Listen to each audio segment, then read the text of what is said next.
آئیے آپ کو سناتے ہیں حضرت ابراہیم کا واقعہ۔ حضرت ابراہیم کا واقعہ سنانے سے پہلے آپ کو چند دوسرے انبیاء کے واقعے بھی اس کے ساتھ جڑے ہوئے ہیں، جیسے کہ حضرت ابراہیم کے جو بھتیجے ہیں حضرت لوط علیہ السلام، ایک ان کا واقعہ، اور اس کے بعد حضرت ابراہیم کے بیٹے یعنی حضرت اسماعیل اور حضرت اسحاق کا واقعہ۔ یہ واقعے حضرت ابراہیم کے واقعوں کے ساتھ ساتھ چلتے ہیں۔ حضرت ابراہیم کی عمر 175 سال تھی، اور جب حضرت اسماعیل علیہ السلام اس دنیا میں آئے، جب حضرت اسماعیل کی ولادت ہوئی تو حضرت ابراہیم کی عمر 87 سال تھی، اور جب حضرت اسحاق علیہ السلام اس دنیا میں آئے، ولادت ہوئی، ان کی پیدائش ہوئی، تو حضرت ابراہیم کی عمر 100 سال تھی۔ حضرت ابراہیم کو اللہ تعالیٰ نے بہت زیادہ عزت دار پیغمبر یعنی کہ بہت زیادہ عزت اور محبت دی ہے۔ حضرت ابراہیم علیہ السلام کو عظیم پیغمبر ہیں۔ حضرت ابراہیم کے والد کا نام طارق تھا، جس کو ہم لقب اس کا آزر تھا، کیونکہ وہ لوگوں کی بہت زیادہ مدد کرتے تھے، خیر خواہی کا کام کرتے تھے، اس لیے حضرت ابراہیم کے والد کو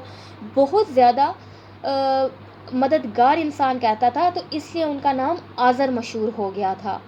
حضرت ابراہیم کا واقعہ قرآن مجید میں 73 مرتبہ آیا ہے، جو کہ کل 25 چھوٹی چھوٹی سورتوں پر قرآن مجید میں مختصر جگہ آیا ہے، مختلف جگہ آیا ہے۔ یعنی اس بات سے یہ محسوس ہوتا ہے کہ اللہ تعالیٰ نے حضرت ابراہیم کو خاصی محبت، خاصی عزت دی ہے، اس زمین پر اپنے پیغمبروں میں خاصی محبت حضرت ابراہیم علیہ السلام کو دی ہے۔ حضرت ابراہیم کی ولادت عراق کے ایک شمال میں شہر ہے بابل، جو کہ آج تک قائم ہے۔ عراق کے شہر بابل میں ہوئی، جہاں پر بہت زیادہ لوگ جو تھے وہ رہتے تھے، اور جو یہ لوگ ہیں اور ان کے والد سمیت، حضرت ابراہیم کے والد سمیت یہ لوگ، یہ پوری قوم بت پرست تھی، تھرو آؤٹ بت پرست تھی۔ یہ لوگ بتوں کی پوجا کرتے تھے۔ تو آپ نے حضرت ابراہیم نے فرمایا کہ تم لوگ بتوں کی پوجا کیوں کرتے ہو؟ وجہ کیا ہے اس کی کہ یہ بت نہ بول سکتے ہیں، نہ سن سکتے ہیں، نہ کچھ جواب دے سکتے ہیں، یہ تو اپنی مدد نہیں کر سکتے، تو تمہاری مدد کیا کریں گے؟ تو انہوں نے کہا کہ ہم نے اپنے باپ دادا کو ان بتوں کی پوجا کرتے ہوئے پایا، تو اس لیے ہم ان کی پوجا کرتے ہیں۔ تو حضرت سورۃ عنکبوت میں بھی آیا ہے کہ حضرت ابراہیم نے کہا کہ تم نے جو ہے آپس کی دوستیاں نبھانے کے لیے جو ہے یہ بتوں کو معبود ٹھہرا لیا ہے۔ یہ بت پرست کچھ بھی نہیں ہے۔ تو اس طرح حضرت ابراہیم علیہ السلام نے جو ہے اپنی پیغمبر ہونا یعنی لوگوں کو اسلامی دعوت دینا شروع کر دیا۔ اس طرح حضرت ابراہیم نے اپنی قوم کو کہا کہ کیا یہ بت تمہیں نفع اور نقصان پہنچا سکتے ہیں؟ تو انہوں نے کہا ہم یہ تو نہیں جانتے کہ یہ ہمیں نفع اور نقصان پہنچاتے ہیں یا نہیں پہنچاتے، البتہ ہم یہ ضرور جانتے ہیں کہ ہمارے باپ اور دادا اس کی بتوں کی پوجا کرتے تھے، تو اس لیے ہم بھی ان کی پوجا کرتے ہیں۔ سورۃ انبیاء آیت نمبر 51 میں بھی آیا ہے کہ ہم نے ابراہیم کو پہلے سے ہدایت فرما دی تھی کہ یہ لوگ جو ہیں بت پرست ہیں۔ اسی طرح یہ ترجمہ نہیں ہے، یہ اس کی تفسیر ہے۔ یعنی حضرت ابراہیم جب ان لوگوں کو دین کی طرف، اپنی قوم کو اللہ کا پیغام پہنچاتے تھے، تو وہ بت پرست لوگ تھے اور ان کے دماغوں کے اندر کیل ٹھکے ہوئے تھے، یعنی اندھی تقلید تھی ان کی، جو صرف جو ہے اپنے دماغ کو سوچنے اور سننے کی صلاحیت کے باوجود وہ اپنے دماغ کو استعمال نہیں کرتے تھے، یعنی کہ ان کو پتہ تھا یہ بت ہے یا مٹی کے ہم نے خود بنایا، یہ ہماری بھلا کیا مدد کر سکتے ہیں، لیکن پھر بھی وہ اس کو پوجتے تھے کیونکہ ان کے عقل جو تھی ان کے اوپر تالے پڑے ہوئے تھے۔ اس طرح سورۃ مریم میں بھی آیا ہے کہ مجھے وہ علم عطا ہوا ہے جو آپ کو عطا نہیں ہوا، یعنی حضرت ابراہیم اپنے باپ سے کہتے ہیں میری اطاعت کریں، مجھے وہ علم عطا ہوا ہے جو آپ کو عطا نہیں ہوا، بے شک یہ جو شیطان ہے وہ اللہ تعالیٰ کا نافرمان ہے، تو شیطان کی نافرمانی نہ کریں، اللہ تعالیٰ معبود ہے اور اس کی عبادت کریں۔ یعنی حضرت ابراہیم نے اپنی جو تبلیغ تھی اس کا آغاز اپنے والد یعنی آزر سے کیا تھا۔ حضرت ابراہیم نے جب اپنی تبلیغ اپنے والد سے شروع کی تو اس کے والد نے کہا کہ کیا تو میرے معبودوں کو نہیں مانے گا، یعنی تو اپنے باپ کے معبودوں سے پھرا ہوا ہے تو میں تجھے سنسار کر دوں گا، ایک مدت کے لیے مجھ سے علیحدہ ہو جا۔ تو حضرت ابراہیم تو پھر بھی اللہ تعالیٰ کے نبی تھے، انہوں نے کہا کہ میں آپ پر نرمی دکھاؤں گا اور میں دعا کرتا رہوں گا کہ اللہ تعالیٰ آپ کو بخش دے اور اللہ تعالیٰ آپ کو ہدایت کا رستہ دے۔ یعنی ان کے جو والد تھے وہ خود اپنے بیٹے سے منکر ہو گئے تھے، اپنے بیٹے کی انہوں نے بات نہیں مانی تھی اور بلکہ اس کو کہا تھا کہ مجھ سے علیحدہ ہو جا، میں تجھے اپنے سے الگ کرتا ہوں، کیونکہ ان کو لگ رہا تھا کہ ان کا جو بیٹا ہے وہ نافرمان ہو چکا ہے۔ اسی طرح سورۃ توبہ میں آیا ہے کہ ابراہیم نے اپنے والد کے لیے بخشش مانگی تھی، تو یہ ان کا اللہ سے وعدہ تھا جو اللہ تعالیٰ نے پورا کرنا تھا، لیکن جب ان کو معلوم ہوا کہ ان کے والد تو اللہ کے دشمن ہیں، یعنی کہ بیزار ہو گئے، حضرت ابراہیم یہ ان کی باتیں سن کر بیزار ہو گئے، تو انہوں نے کیا کیا؟ ابراہیم علیہ السلام تو نرم اور تحمل والے تھے، انہوں نے اپنے باپ کو بچانا چاہا تھا اور ان بت پرست لوگوں سے علیحدہ کر کے اللہ تعالیٰ کے امان میں آنے کے لیے انہوں نے تبلیغ جاری کی تھی، لیکن ان کے والد نے ان کی تبلیغ کو ماننے سے سخت انکار کر دیا تھا۔ اسی لیے آپ حضرت ابراہیم کا جو لقب تھا وہ خلیل الرحمن رکھ دیا گیا تھا کہ رحم کرنے والے تھے، کیونکہ ان کے جو والد تھے وہ ان کو سنسار کرنے کی دھمکی دیتے تھے کہ اب تو اگر تم دعوت اسلامی سے باز نہیں آؤ گے، اسلام کی تبلیغ سے باز نہیں آؤ گے، میرے معبودوں یعنی میرے بتوں کو نہیں پوجو گے تو میں تمہیں سنسار کر دوں گا۔ اس کے باوجود حضرت ابراہیم علیہ السلام ان سے جھگڑتے، ان سے ناراض ہوتے ہیں، لیکن وہ کیا کہتے تھے کہ میں آپ کے لیے اللہ تعالیٰ سے ہمیشہ معافی مانگتا رہوں گا، بخشش مانگتا رہوں گا کہ اللہ تعالیٰ آپ کو ہدایت دے اور بخش دے۔ اس لیے حضرت ابراہیم کا لقب خلیل الرحمن تھا، کیونکہ جب حضرت ابراہیم اپنے والد پر مہربان تھے تو اللہ تعالیٰ اس وجہ سے حضرت ابراہیم کے اوپر مہربان تھا۔ اسی طرح حضرت ابراہیم نے اپنے والد کے معبودوں یعنی بت پرستوں کا بتوں کو معبود ماننے سے انکار کر دیا، تو آپ اپنے والد اور اپنی قوم سے الگ تھلگ ہو گئے۔ اس کے بعد وہ معبود کیا کرتے تھے، وہ لوگ کیا کرتے تھے مشرکین، کہ وہ صبح کو بتوں کے آگے کھانا رکھ جاتے تھے اور شام کو آنے کے بعد ان کو تبرک سمجھ کے اس کھانے کو کھایا کرتے تھے اور کہتے تھے کہ یہ تبرک ہے۔ اب بت اسے کیا کھاتے، وہ تو چھو بھی نہیں سکتے تھے، تو حضرت ابراہیم بھی یہ سب باتیں دیکھ رہے تھے اور بار بار ان کو کہہ رہے تھے کہ آپ لوگ جو ہیں، یہ مشرکین جو لوگ ہیں، یہ بتوں کی پوجا نہ کریں، اللہ معبود ہے، اس کی معبود وہی اکیلا ہے، وہی واحد ہے، اس کی عبادت کریں، لیکن وہ بھی انکار کر رہے تھے۔ بالآخر آپ کی جو 16 سال کی عمر سے آپ تبلیغ کر رہے تھے، اللہ تعالیٰ کا پیغمبر بن چکے تھے اور 16 سال کی عمر سے ہی آپ لوگ یعنی کہ حضرت ابراہیم علیہ السلام 16 سال کی عمر سے جو ہے تبلیغ کر رہے تھے۔ اس کے بعد ایک دفعہ کیا ہوا کہ ایک میلہ کا انعقاد ہوا، وہ مشرکین سب لوگ آئے آپ کے پاس اور کہا کہ آئے میلے میں چلتے ہیں، تو آپ نے میلے میں جانے سے انکار کر دیا اور کہا کہ میں بیمار ہوں۔ وہ لوگ آپ کو چھوڑ کر چلے گئے میلے میں، سب کے سب لوگ میلے میں چلے گئے۔ تو جب آپ نے دیکھا کہ سب لوگ میلے میں چلے گئے ہیں تو آپ کو ایک اچھا موقع نظر آیا ان کو سبق سکھانے کا، ان کی بند عقلوں کو کھولنے کا، ان کی تالے جو ان کی عقلوں پر پڑے ہوئے تھے ان سب کو، ان تالوں کو کھولنے کا۔ آپ ان کے بت پرست یعنی کہ وہ جو جگہ تھی جہاں سارے بت پڑے ہوئے تھے، آپ نے کلہاڑا اٹھایا اور اپنے دائیں ہاتھ سے تمام چھوٹے بتوں کو توڑ ڈالا اور بتوں سے کہا کہ تم یہ کھانا کیوں نہیں کھاتے جو تمہارے جو ہے یہ لوگ کھا کر گئے ہیں۔ ظاہر سی بات ہے وہ بت تھے، وہ کیا بولتے، وہ تو بت تھے، تو نہ وہ کچھ کہہ سکتے تھے، نہ سن سکتے تھے، نہ کچھ کھا سکتے تھے۔ تو آپ نے کلہاڑا جو ہے نا سب سے بڑے بت کے کندھے پر رکھ دیا اور کہا کہ بھائی یہ لو، ایک بڑے بت کو نہیں توڑا، باقی جو تقریباً سارے بت تھے ان سارے کے سارے چھوٹے بتوں کو توڑ ڈالا، تاکہ یہ جو بڑا بت ہے یہ ان کو جواب دے مشرکین کو، تاکہ یہ جو میلے سے لوٹ کر آئیں تو یہ اپنے اس بت جو ہے وہ ان کو بتا سکے کہ ان کے ساتھ کیا ہوا ہے، ان کے بتوں کو کس نے توڑا ہے۔ تو جواب دہی کے لیے اس بڑے بت کو نہیں توڑا اور اس کے کندھے پر کلہاڑا رکھ دیا۔ تو جب وہ لوگ میلے سے واپس لوٹے تو انہوں نے دیکھا کہ ہائے غضب ہوا پڑا ہے، سارے کے سارے بت تو ٹوٹے پڑے ہیں، ٹکڑے ٹکڑے ہوئے پڑے ہیں۔ تو انہوں نے کہا یہ کام کس کا ہے، کس کا ہے؟ آخر ایک دو سب لوگ جب آپس میں بات کرنے لگے تو جن لوگوں کو حضرت ابراہیم نے تبلیغ کی تھی اللہ تعالیٰ کی، اور کہا تھا کہ یہ بت پرست ہیں، یہ لغو ہیں، ان کی بت نہ کرو، یہ کسی کام نہیں آنے، تو ان لوگوں کو شک ہوا کہ یہ ضرور حضرت ابراہیم کا ہی کام ہوگا، کیونکہ وہی جو تھے وہ ہمارے معبود کو نہیں مان رہے تھے اور بار بار کہہ رہے تھے کہ یہ معبود نہیں ہے، یہ بت ہیں، بت پرستی چھوڑ دو۔ تو سب لوگوں نے کہا کہ سب لوگوں کو جمع کرو اور حضرت ابراہیم کو بلاؤ اور پھر ان کو سزا دو، کیونکہ انہوں نے ہمارے بتوں کو توڑا ہے۔ تو سب لوگوں کا مجمع لگ گیا، اوپر نیچے چھوٹے بڑے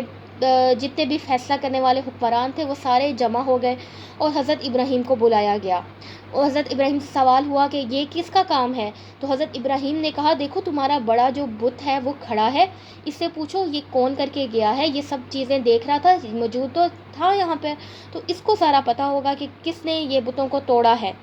تو اب ان کی عقل جو تھی وہ کھل جانی چاہیے تھی کہ ان کا جو بڑا بت ہے وہ کیسے بول پاتا، یہ بت پرستی ہمیں کیوں کرنی چاہیے جب ہمارا نہ نفع کے ہے نہ نقصان کے ہے، نہ کچھ بول سکتے ہیں نہ کچھ کہہ سکتے ہیں نہ کچھ دیکھ سکتے ہیں۔ اس کے باوجود بھی ان کی عقل پر اس طرح کے تالے تھے کہ انہوں نے کہا کہ نہیں، ابراہیم کو ہی سزا دو، اسی نے ہمارے بتوں کو توڑا ہے اور اس نے غلط کیا ہے۔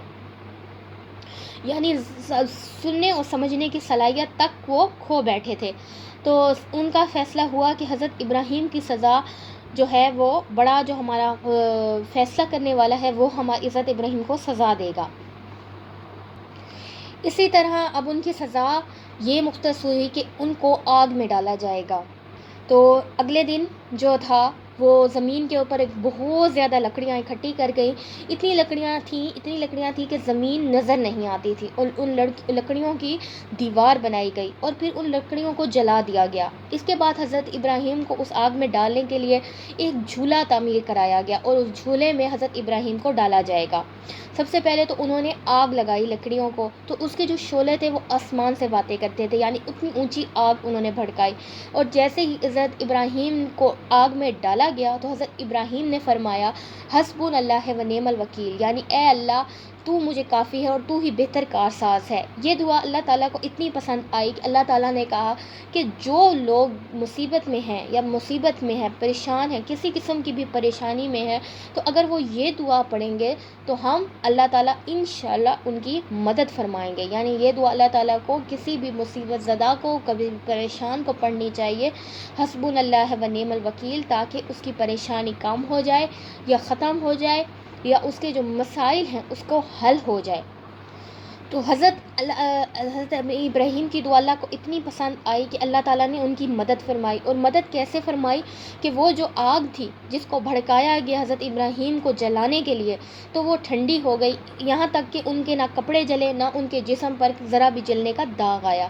اس طرح پرانی روایتوں میں آتا ہے کہ حضرت ابراہیم جو کہ بارش برسانے کا کام کرتے ہیں، تو حضرت ابراہیم ان کے پاس حاضر ہوئے اور کہا کہ کیا میں بارش برساؤں؟ تو حضرت ابراہیم نے کہا کیا آپ خود سے آئے ہیں یا اللہ کے حکم سے آئے ہیں؟ اگر آپ اللہ کے حکم سے نہیں آئے اور خود سے میری مدد کرنے کے لیے آئے ہیں تو آپ واپس چلے جائیں۔ اس طرح پھر ایک اور جگہ ذکر ہے کہ حضرت جب ان کو آگ میں ڈالا گیا تو حضرت جبرائیل علیہ امین جو ہے وہ حاضر ہو گئے اور کہا کہ کیا تمہیں کوئی حاجت ہے؟ تو حضرت ابراہیم نے جواب دیا اگر آپ خود سے میری مدد کرنے آئے ہیں تو آپ واپس چلے جائیں۔ لیکن یہ جو حدیثیں ہیں یہ ضعیف ہیں، لیکن پھر اللہ تعالیٰ کا حکم جو ہے وہ سب سے پہلے آتا ہے، یعنی اللہ تعالیٰ کسی کو بھی حکم دے کے بھیجنے سے پہلے اللہ تعالیٰ نے خود یہ کیا کہ آگ کو ٹھنڈا کر دیا، اگر اتنا بھی ٹھنڈا نہ کیا، اگر اللہ تعالیٰ نے کہا سلامتی والی ٹھنڈی ہو جائے، یعنی اتنی ٹھنڈی بھی نہ ہو جائے کہ حضرت ابراہیم سردی سے ان کو نقصان پہنچ جائے، تو سلامتی والی ٹھنڈی ہو جائے، یعنی کہ اس طرح سے نہ ان کو زیادہ تپش محسوس ہو اور نہ ہی زیادہ سرد محسوس ہو، تو نہ حضرت ابراہیم کے کپڑے جلے اور نہ ہی ان کے جسم پر کوئی داغ آیا، لیکن وہ رسیاں ٹوٹ گئیں جن سے حضرت ابراہیم کو آگ میں ڈالا جانے کے لیے باندھا گیا تھا، ان کے ہاتھ پیر وغیرہ باندھے گئے تھے، وہ رسیاں ساری جو ہیں وہ کھل چکی تھی اور ٹوٹ چکی تھی۔ یہ جب حضرت ابراہیم جب آگ سے نکلے اور ان کو کچھ نہ ہوا تو یہ معجزہ دیکھنے کے باوجود جو مشرکین تھے ان میں سے کوئی بھی ایمان نہ لایا سوائے ان کے بھتیجے حضرت لوط علیہ السلام کے، جنہوں نے ان سے بیعت کر لی اور کہا کہ ہاں ٹھیک ہے میں